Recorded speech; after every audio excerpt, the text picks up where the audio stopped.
Welcome to ज्ञान यार। दोस्तों आज हम जानेंगे एबीजी टेस्ट के बारे में।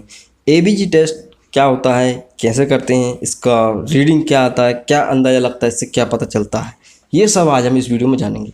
सो वीडियो को देखते रहिए। दोस्तों यहाँ पे एबीजी का मतलब होता है दोस्तों arterial blood gas. Arterial blood gas मतलब कि इसका अगर सैंपल भी लेंगे तो हम आर्टरी से लेंगे। नॉर्मली जो आर्टरीज होती है ना था उससे लेंगे। तो यहाँ पे ये टेस्ट कब किया जाता है पहले ये समझ लेते हैं। जब भी कोई पेशेंट आईसीयू में एडमिट होता है, उसकी क्रिटिकल कंडीशन होती है, तब डॉक्टर्स इस टेस्ट की रिक्वायरमेंट होती है। और इस टेस्ट को करने के लिए पेशेंट की आर्टरी, उसकी धमनी से ब्लड लेते हैं।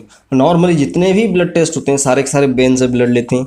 कोई भी वेन में इंजेक्शन डाला, सिरिंज सुई डाला, निडल डाला और ब्लड का सैंपल लेके उसको जांच करा लेते हैं। लेकिन इस केस में यहाँ पे आर्टरी ढूंढना पड़ती है, ठीक है, क्योंकि इसमें जरा सी भी 19-20 गलती हुई, इसका मतलब होता है वो सुई निडल वेन में चली गई, वो केस जो है टेस्ट फेल हो गया। तो इसमें वेन को आर्टरी को ढूंढना पड़ता है।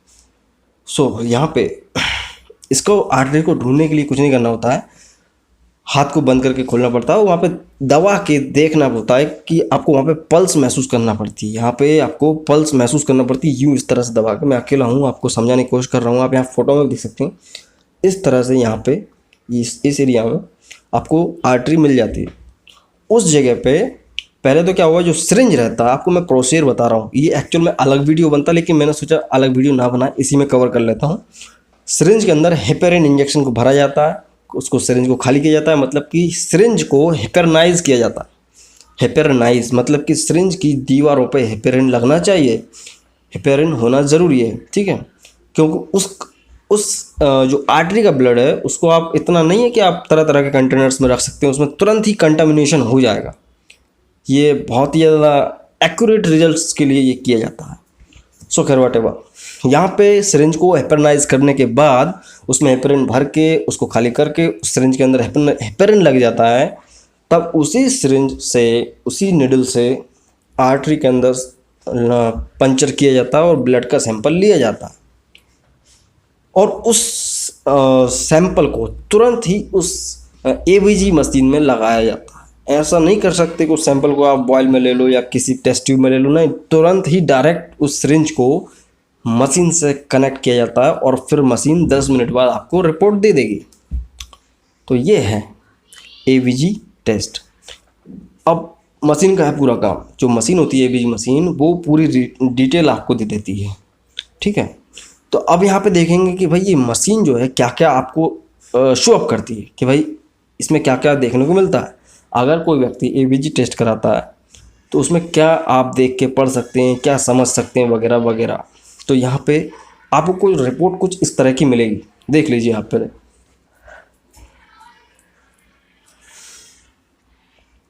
यहाँ पे आप देख सकते हैं रिपोर्ट में, एनालिटिक्स में देखेंगे अपन कि देखो पीएच होता है।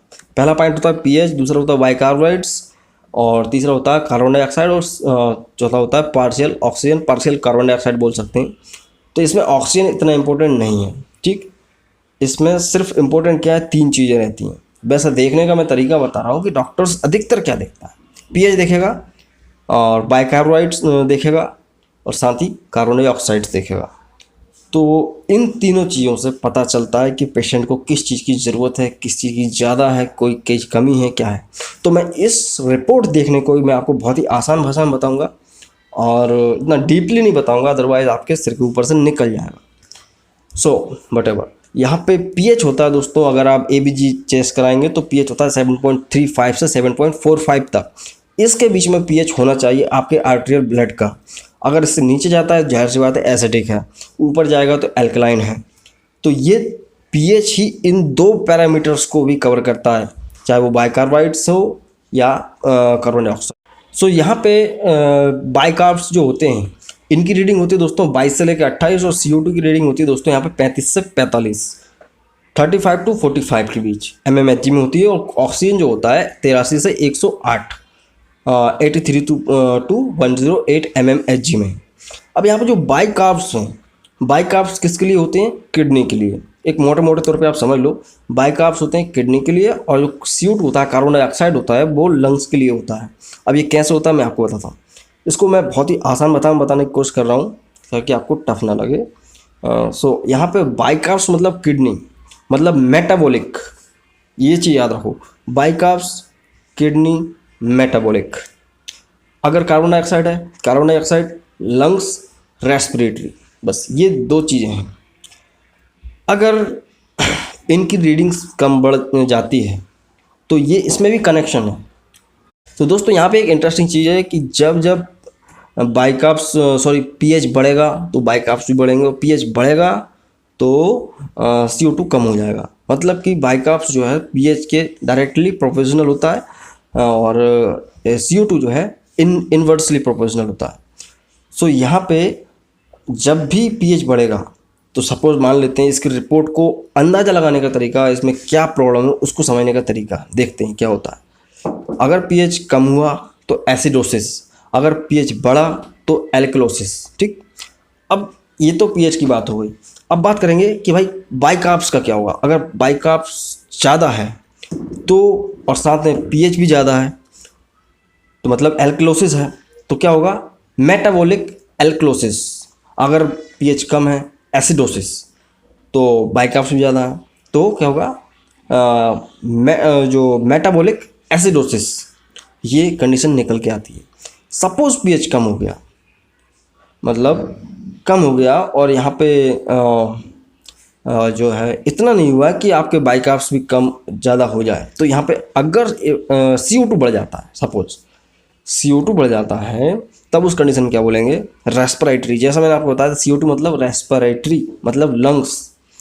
तो अगर एसिडोसिस कंडीशन बनती है, एसिडोसिस की कंडीशन बनती है तो उसे बोलेंगे क्या, रेस्पिरेटरी एसिडोसिस। अगर एल्कलोसिस की कंडीशन बनती है तो उसे बोलेंगे क्या, रेस्पिरेटरी एल्कलोसिस। तो ये सिर्फ 3 चीज़ें ही इंपॉर्टेंट होती हैं। CO2 का इतना इसमें ज़्यादा कोई महत्व नहीं होता है।